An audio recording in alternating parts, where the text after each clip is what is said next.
Hey guys, Avi here, and welcome back to our Python series. In this lecture, we're going to be learning conditional statements. Now, the core concept of conditional statements is an if and else case. If something is happening, we want something to happen. Otherwise, we have an else case where something else happens.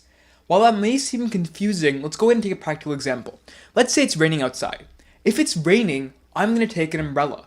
If it's not raining, I'll wear shorts. Something as straightforward as that basically defines what a conditional statement is. You have the concept of true and false, and if something is true, the if code will run. Otherwise, if that statement is false, then the false code will run. So let's go ahead and give a quick example of how if statements work. So over here, I'm going to go ahead and say if 5 greater than 3. Okay, so notice how I used these parentheses, and then inside of that, I put a statement. This statement has to result to either true or false, okay? It has to give me some sort of output, which is a Boolean value, either true or false. If 5 is greater than 3, colon, now I'm going to hit enter, and it gives me the next line. So if this statement, 5 greater than 3, is true, I want something to happen. Now I'm going to go ahead and say that I'm going to print hello, okay? That's perfect, hit enter, and I get hello. So this is the core foundation of conditional statements. If this statement, 5 greater than 3 is true, I want to print out hello. What if this condition is not true though? What if we put a false condition? I'm going to go ahead and say if, 3 is less than 2. Obviously it's not, colon. Then I want to say print hello, okay? Otherwise, so I'm going to shift tab. So notice how our cursor right now is at print. If you hit shift tab on your keyboard, you go back, okay? We want to go back one statement, and we want to say else. So if this condition, 3 less than 2, is not true, then I'm going to print out the condition was not true, okay? And now I get the condition was not true. So one thing I want you guys to really notice right over here is that Python is very dependent on where you type your code. Your if and else statements have to be on the same line. That shows that this if and this else are together. They're one block of code. And then the functions for each if and the function for each else has to be one tab to the right, or 4 spaces, whatever you guys choose. So if 3 is less than 2, tab, print hello, else, and then we have this gap over here, print the condition was not true. That's very, very important, okay? So now continuing on, these conditional statements have operators, okay? We have greater than, we have less than, but there's also various relational operators in Python. I'm going to go ahead and quickly show you a couple of them. So we have 3 greater than or equal to 2, okay? That's true. We have 3 less than or equal to 2, that's going to be false. We have 3 equal to 3, okay? So when you're comparing objects in Python, for example, it could be variables, you could be comparing numbers, you could be comparing strings, you use the double equal to sign. I know what you guys are thinking. What if you use a single equal to sign? What if we say 5 equal to 3? What happens then? We get an error. Python uses the single equal to sign to assign a value. When we say a variable name, and equal to Avi, we assign the value Avi to the variable name. But if you want to compare two values, if you want to compare a number to another number, then we have to say 2 equal to's, and then any number 2, okay? And the last relational operator is not equal to. If you want to check if two things are not equal to each other, we use an exclamation mark and then an equal to sign. So 3 not equal to 2, we get true.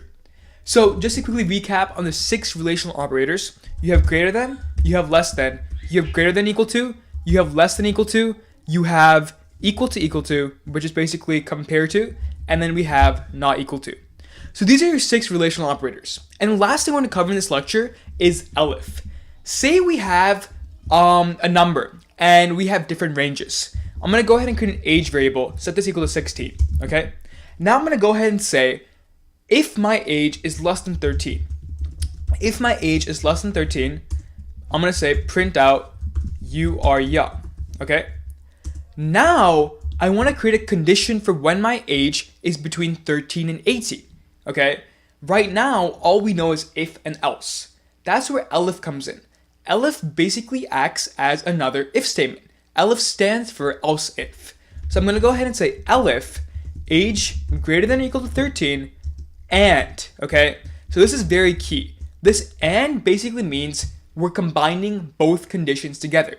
If age is greater than or equal to 13 and age is less than 18, I'm going to go ahead and say print you are a teenager, okay?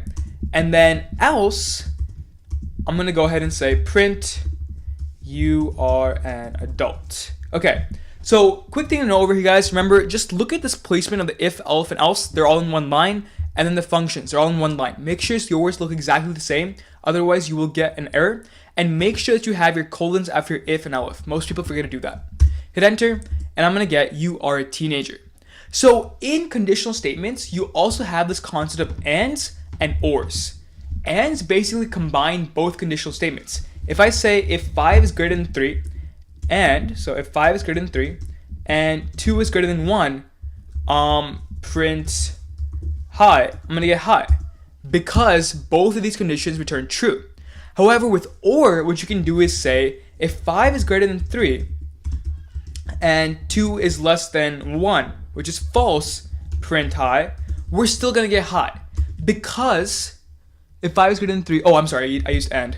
Okay, so if 5 is greater than 3, I'm going to make this or, and print hi. We're still going to get hi because of the or condition. What or does is it basically checks both conditions, and if one of them is true, just one has to be true, then it will result the entire condition to be true. So there's two main sort of these comparators, and or, and make sure that both of the conditions are true, or just checks to see if one of them is true. Alright, so let's do a quick recap of conditional statements. First of all, there's if and else. If some condition is true, perform a function, else, which is basically the backup option, do another function.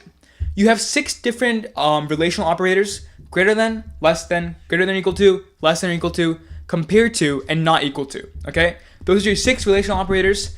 Elif basically allows you to have multiple if statements. You can say if, then elif, elif, elif, elif, and then always have a backup option, else, okay? And then last but not least, we touched base on and or, and make sure that both conditions you're comparing are true, and or make sure that at least one of them is true for the entire condition to be true. Anyways, thanks for listening, guys. Hopefully conditional statements made sense to you. Don't forget to like, share, and subscribe, and I'll see you in the next video.